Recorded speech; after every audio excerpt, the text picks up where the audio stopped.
हरे कृष्णा राधे राधे आपण माने सब केमिति अछंदी आमे तो बाहरी भल अच्छु। आज आमर शिव संध्या ब्लॉग को स्वागत जनाऊँ। चलतु आज ब्लॉग की देखा भल लगुले लाइक शेयर कमेंट एवं सब्सक्राइब करंतु।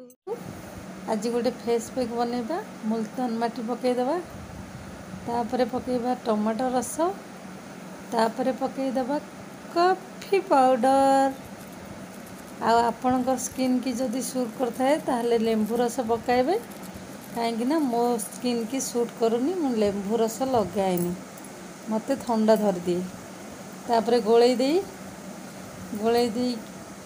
मुहरे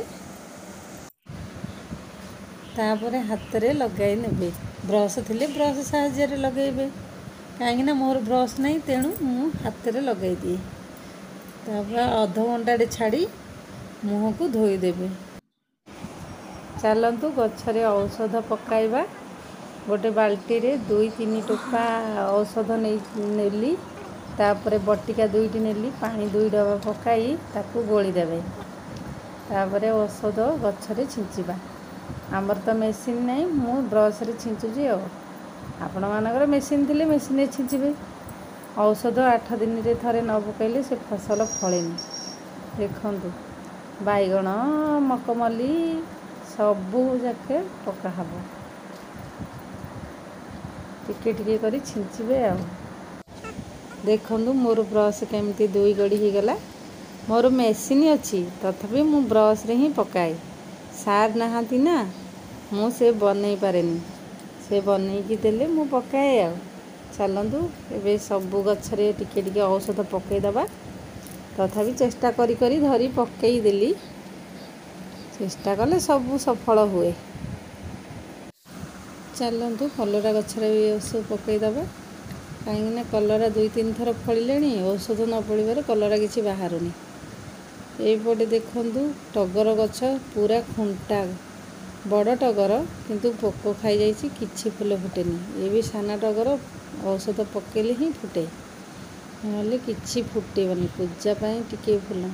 ये दांड पटे गोटे गछ अच्छी बेसी फूल फुटे किंतु पत्र गोटे भी नहीं। चलतु बनैबा लाउ बुट जल्दी तरकारी। प्रथमे पकईदे तेल तापर फुटण तापर पियाज भाजी गले बुट डाली पकईदबा।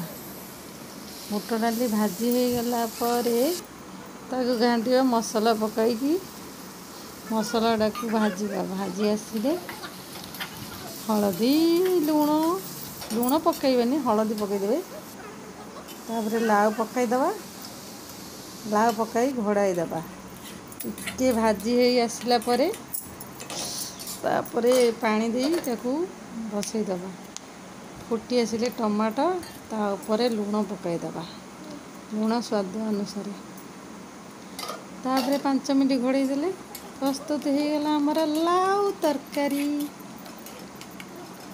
सुखा सुखा करिले हबो आपण तापर बनैबा हम ठाकुर पाई ड्रेस माँ सुभद्रा बनैछि आम पिला आम पिला को सब मूर्ति बनै आसे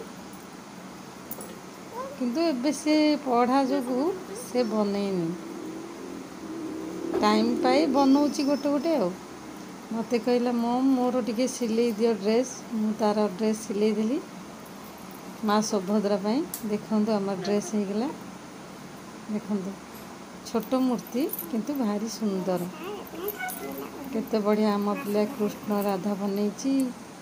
देखंतु माँ सुभद्रा को मु सजई देली। आज ये ब्लॉग टी हमर शेष करछु। भल लागुथिले लाइक शेयर कमेंट करिमो रहुछु।